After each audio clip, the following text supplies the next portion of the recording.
En su prime fue el mejor jugador de toda la Premier League, el mejor jugador de esa liga sin discusión. Si solo querés hablar de goles, números y longevidad, claro, Hazard no puede compararse con Salah, por ejemplo. Pero si me preguntás a quién pagaría por ir a ver, quién me hacía levantar del asiento cada vez que jugaba, cada vez que tocaba la pelota, era él. Era el mejor jugador de toda la liga inglesa. En el fútbol es difícil medirlo todo con estadísticas. Muchas veces simplemente tenés que estar ahí para verlos con tus propios ojos.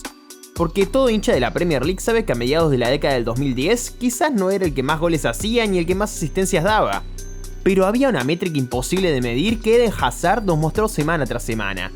Hacía que el fútbol pareciera fácil. Un jugador con un talento descomunal y quizás con la misma cuota de arrogancia. Tanto que incluso un técnico tan exigente como José Mourinho doblaba las reglas para mantenerlo contento.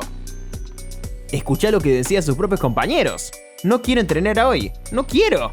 El único jugador que vi hacer eso y salirse con la suya fue Eden Hazard. El peor, el más vago que vi en mi vida entrenando. Se queda parado, arranca la práctica y él sigue en el mismo lugar.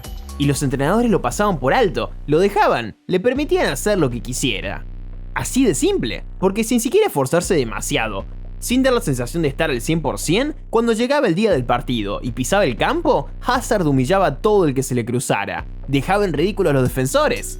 Y en palabras del propio Mourinho, la única forma de frenarlo era con faltas. 1, 2, 3, 4, 5, 10 faltas. Faltas agresivas. Lo pateaban una y otra vez, partido tras partido. Y no estaba siendo protegido por los árbitros. Lo castigaban los rivales. Pero en los últimos años, con todo lo que pasó en el capítulo final de su carrera en el Real Madrid, lesión tras lesión, y con los medios burlándose porque costó 114 millones de euros y jugó apenas 76 partidos, perdiéndose prácticamente la misma cantidad, sumado a los chistes sobre ganar una Champions sin hacer mucho y a toda la falta de respeto antes de su despedida del fútbol, parece que muchos se olvidaron de algo.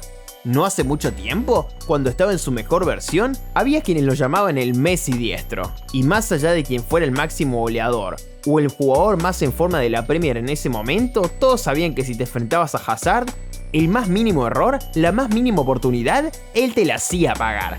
Más que nadie en Inglaterra. Porque cuando llegó por primera vez a la Premier League, antes de convertirse en una auténtica pesadilla para los defensores, muchos no lo tomaron tan en serio. Venía de uno de los clubes menos mediáticos de Francia y pocos sabían realmente de lo que era capaz. Pero viendo lo que había hecho en Francia, sorprende que más clubes no intentaran ficharlo antes.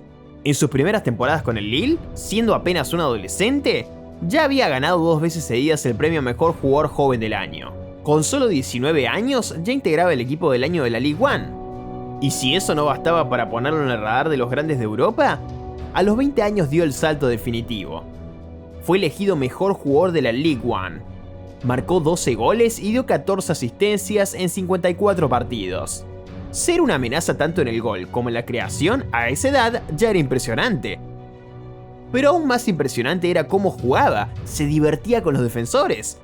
A nivel de talento no estaban a su altura. Y así, ese joven Hazard llegó a su Lille, que solía pelear en mitad de tabla hasta levantar la Coupe de France y conquistar su primera Ligue 1 en más de 10 años. Pero si eso todavía no era suficiente para demostrar su talento descomunal, la temporada siguiente, con apenas 21 años, Hazard metió 22 goles y dio 22 asistencias en 49 partidos. 44 participaciones de gol en 49 encuentros, ¡una locura! Eso lo llevó a ganar nuevamente el premio a Mejor Jugador del Año de la Ligue 1, convirtiéndose en apenas el segundo futbolista en la historia del fútbol francés en ganarlo en temporadas consecutivas. Uno pensaría que un talento generacional así ya habría sido fichado por un club más grande o más poderoso por una cifra descomunal, pero para sorpresa de todos, terminó eligiendo al Chelsea. Aterrizó en Londres, se vistió de azul y le mostró a toda la Premier League lo letal que podía ser. En su primera temporada, pese a que el Chelsea terminó subcampeón de la FA Cup, la League Cup, la Community Shield, la Supercopa de Europa y el Mundial de Clubes, Hazard ya había mostrado un nivel de regate y habilidad que en Inglaterra no se veía desde los tiempos de Cristiano Ronaldo. Y todo eso mientras se adaptaba a un entorno mucho más físico. Aún acostumbrándose al nuevo estilo de juego, terminó su primera campaña con 13 goles y 21 asistencias, siendo clave para que el Chelsea levantara la Europa League. Desde su primer partido en Inglaterra, su capacidad para el 1 contra 1 fue un dolor de cabeza constante para los defensores de la Premier. Su habilidad para deslizarse entre rivales, dejándolos agarrando camiseta. o agarrando aire, demostraba no solo su técnica, sino su repertorio completo para destrozar defensas. Una de las cosas más fascinantes de Eden Hazard era su bajo centro de gravedad y su equilibrio extraordinario. Podía frenar en seco y cambiar de dirección en una fracción de segundo. Eso no solo hacía casi imposible anticipar su siguiente movimiento, sino que también era increíblemente difícil derribarlo. Escuché lo que decían jugadores como Yaya Touré y Declan Rice. No one can catch him because he have a different posterior. He's That's massive. it. He was his arm and body. Because that's the thing is that one time I was explaining that to one journalist, he was laughing at me. Yeah, I he said, don't why are you understand. laughing? He said, no, but why are you talking about these bumps? I said, but it is little one. He's small and his bum is there. When you put your feet, he put his bum ass like that and he turn.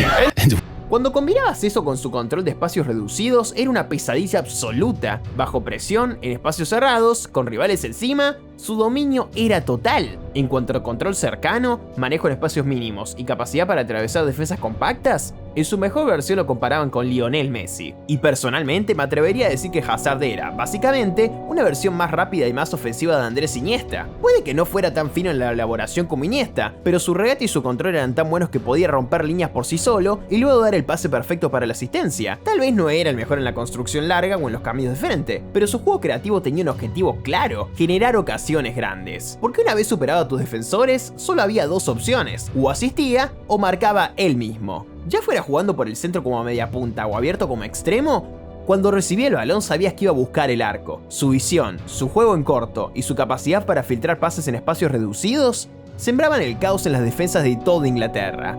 Y sí, había muchos mediocampistas con regate y visión impecables, pero con Hazard tenías todo eso, sumado a velocidad y gol.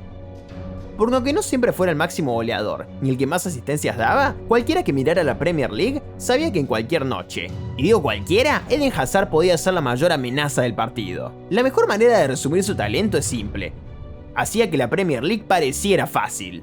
Se ganó la admiración de hinchas y analistas, y también el respeto inevitable de sus rivales. En su mejor versión en Inglaterra, más allá de ser una amenaza incluso para los alcanzapelotas, por pura habilidad y talento es difícil negar que fue el mejor jugador de toda la liga. En su segunda temporada en Inglaterra ya estaba aportando 17 goles y 8 asistencias. Fue elegido jugador del año del Chelsea, apareció 2 veces consecutivas en el equipo del año de la Premier y todavía tenía edad para ganar el premio a PFA al mejor jugador joven del año. Pero sin duda, la temporada 2014-2015 lo consolidó como uno de los mejores que pisaron la liga. 19 goles y 12 asistencias, ayudando al Chelsea a recuperar el título de la Premier League. Fue nombrado jugador de la temporada de la Premier y también jugador del año según la PFA. Y otra vez, aunque sus números no fueran absurdamente escandalosos, cada semana maravillaba a propios y a extraños. Destruía defensas y dejaba claro que era el mejor. De hecho, sorprende que solo haya ganado una vez el premio a mejor jugador de la temporada. Superaba a defensores con facilidad y era tan difícil de detener que, como decía Mourinho, la única forma real de frenarlo era con faltas, y faltas duras. A partir de ahí, las lesiones comenzaron a acumularse. Desde 2015 en adelante, cada vez era menos frecuente ver a un Eden Hazard sano y en plenitud. Se perdió 2 meses en la temporada 2015-2016, estuvo 97 días fuera en la 2016-2017 y aún así marcó 17 goles y dio 7 asistencias, ganando su segunda Premier con el Chelsea. En la 2017-2018 hizo 17 goles y 13 asistencias y levantó la FA Cup. Pero ya era cada vez más raro ver su mejor versión. La última vez que realmente vimos un Hazard sano fue en la 2018-2019. A pesar de perderse 3 semanas por lesión y de haber ganado el Balón de Plata en el Mundial 2018 con Bélgica, firmó probablemente su mejor temporada individual, 21 goles y 17 asistencias. Fue el máximo asistidor de la Premier y elegido mejor creador de juegos del año. Ese fue realmente el último gran capítulo de Eden Hazard. En las 4 temporadas siguientes pasaría más de 500 días lesionado. Pero que no haya dudas, en el Chelsea, Eden Hazard fue un talento generacional. Tan bueno que incluso los hinchas rivales y los propios jugadores no tuvieron más opción que respetar y reconocer su grandeza.